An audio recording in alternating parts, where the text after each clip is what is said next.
Your brain is being diluted right now, not by distraction, not by laziness, by the exact strategy you were told would make you valuable. You've been collecting skills like loose change you'll never spend, certifications piling up, learning journeys that go nowhere, a growing graveyard of half-dead abilities that will never pay a single bill. That's not a portfolio, that's a skills cemetery. And while you've been filling it, someone half your age is architecting. By the end of this video, you will see the precise neuromechanism that transforms ordinary practice into what researchers call a durable performance advantage, something 99% of your competition doesn't know exists, and once you see it, you cannot unsee it. Think of your career as a high-security vault. Most people spend their entire professional lives trying to pick that lock with one single massive key. They call it mastery, they call it depth. They go all in on one domain, get very good, and then wait to be chosen. The vault doesn't open that way anymore. The vault now requires a specific multi-digit code, and skill stacking isn't about being pretty good at 5 things, it's about the architecture of intersection. It's the deliberate rewiring of your neural pathways so that your analytical thinking doesn't just sit next to your communication ability, it infects it. One skill makes the other dangerous.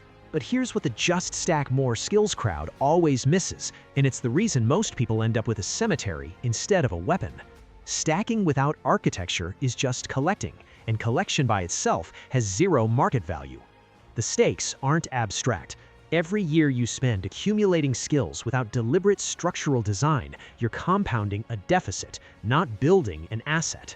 The world wants you to be a specialist, not because specialists are powerful, because specialists are predictable. They're easy to evaluate, easy to replace, and easy to underpay. A specialist is a cog. The system knows exactly where you fit and exactly what you're worth. Stacking is how you become the machine. You stop competing inside a category. You create a cognitive profile that the market has no clean label for. And when something has no label, it has no price ceiling. The people who built the most career leverage in the last decade weren't the best coders, the best designers, or the best marketers. They were the people whose coding thought like a designer, whose marketing reasoned like an engineer. That intersection is where the unfair advantage lives. Here is the part most self-improvement content never explains. When you push deliberately into discomfort, your myelin sheath thickens around active neural pathways. Signal speed increases, execution becomes automatic. That's standard neuroscience. Most people know this vaguely. But here's what they don't know. When you stack complementary skills and practice them in deliberate combination, your brain undergoes cross-domain transfer. You stop thinking as a manager and as a writer, as 2 separate modes you switch between. You begin thinking as a strategist, a single integrated cognitive identity. This is not a personality trait. This is not charisma. This is a neurological upgrade. You are literally running a faster processor than the people around you, and they cannot see it from the outside until it's far too late to compete.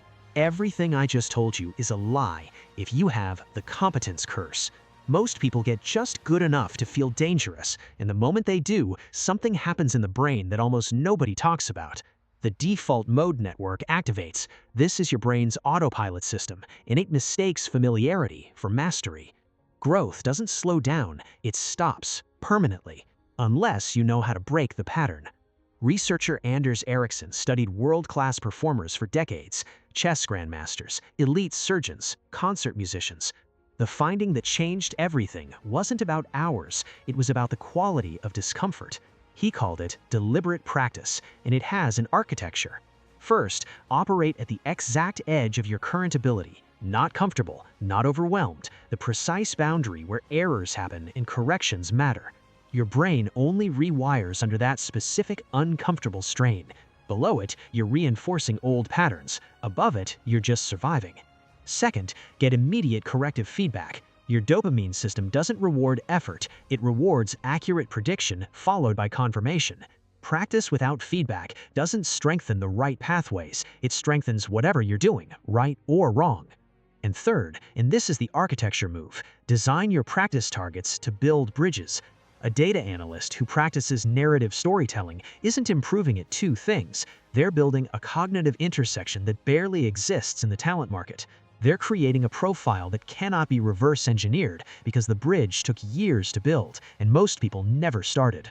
Scott Adams, creator of Dilbert, wrote openly about this. He wasn't the world's greatest cartoonist, he wasn't the world's funniest writer, he wasn't the world's sharpest business mind, but the specific combination, practiced with deliberate depth in each lane, produced something the market had no replacement for.